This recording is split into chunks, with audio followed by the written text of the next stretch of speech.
It's time for a look back at our top stories of the week. A St. James Parish father and his one-year-old child are dead after a welfare check turned into a car chase. Authorities say the father ended up shooting his child before turning the gun on himself.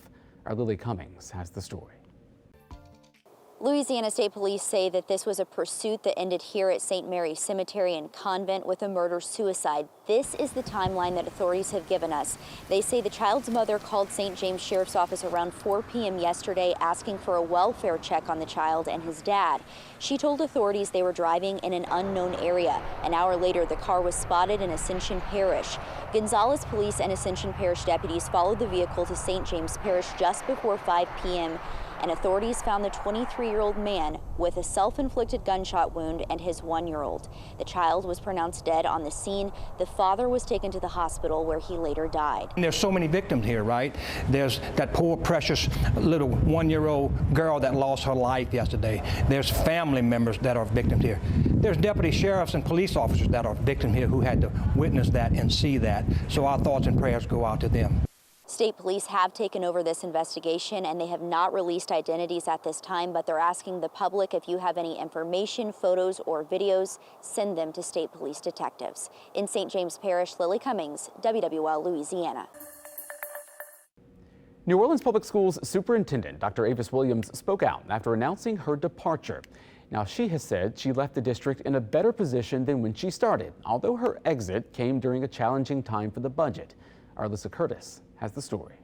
I want to just state how grateful I am, particularly to the Orleans Parish School Board for having faith in me. The first woman to permanently serve in the role as superintendent in New Orleans. I do not take that for granted. Gratitude. We've really enjoyed the time that she's been here, and we're really grateful. Was the theme Thursday after New Orleans Public Schools Superintendent Dr. Avis Williams announced she'll be leaving her position at the end of the month. It was my decision, and again, not something I took lightly. After serving as a chief executive for more than 2 years, Williams says it's time for her next chapter. And one thing that I always try to hold true is to leave better than I came. And so between the mental health supports, improved academics, and opening the Leah Chase School, I know we're in a better position than when I became superintendent. Her partners on the board, like President Katie Beaudoin, are seemingly sad to see her go. She really jumped in, day one. But they say her departure doesn't stop the work, like addressing the overestimated budget. We're all working to make sure that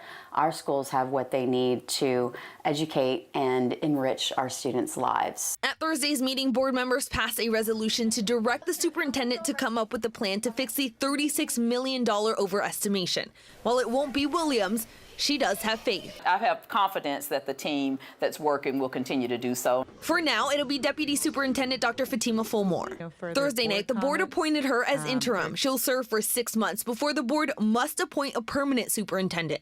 But even with all these changes, Beaudoin says families shouldn't necessarily feel them so suddenly. Over the last year and a half, we have passed several plans. And as for Williams, I hope that the joy that I have brought here is something that will resonate within our schools, within our central office for years to come. Alyssa Curtis, WWL Louisiana. A recent candidate for Hammond City Council ran on her credentials as a criminal justice professor and the support of the mayor and police chief. But after a narrow defeat, a side of her past was exposed, raising questions about her record. Investigative reporter Mike Pearlstein has the story. As someone who teaches criminal justice and government, it is not in me to criticize my opponent. That was Carolyn Harold back in 2022 when she decided to enter the political arena.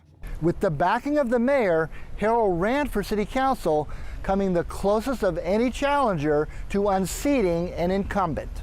Community activist Christine Monastery was impressed by Harold, criminal justice instructor at North Shore Technical Community College since 2008, endorsed by a host of officials and organizations, and a strong fundraiser raising more money than the council member she challenged, Sam DiVittorio. She's an intelligent lady. She wasn't pushy. She was honest. DiVittorio survived by 111 votes. She put up a pretty good race.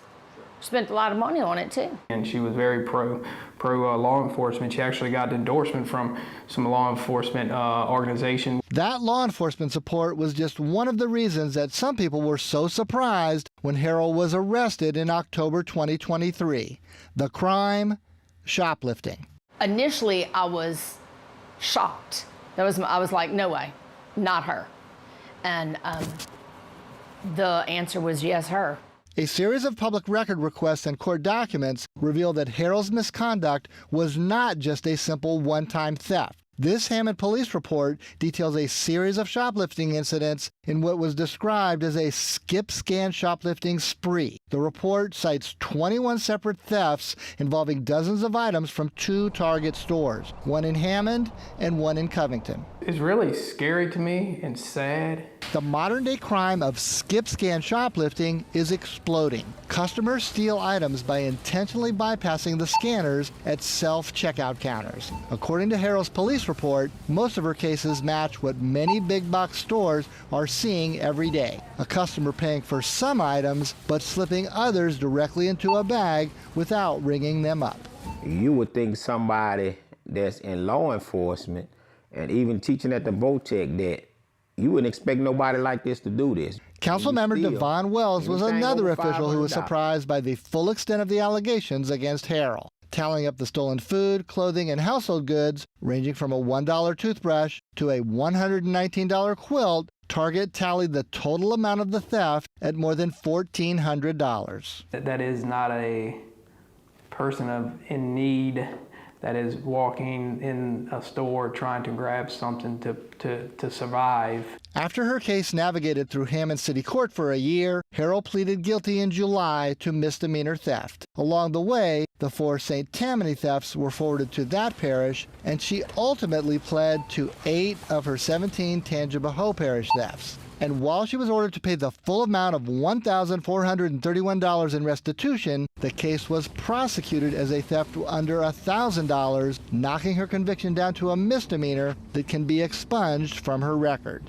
A transcript of her sentencing hearing also shows that Judge Britton Sledge reduced her proposed 80 hours of community service to 32 hours, and her agreed-upon $800 fine was ultimately recorded in the minute entry as $400. Harold's detractors believe she got away with a slap on the wrist.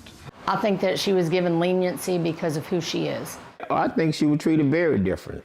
We tried to reach Harold several times through her attorney, but got no response. However, in her sentencing transcript, defense attorney Brett Duncan told the judge that his client went to counseling and, quote, is addressing the root issues that led to this behavior. Meanwhile, Harold is still teaching criminal justice at North Shore Technical. It's like me sitting here smoking a cigarette and telling you not to smoke.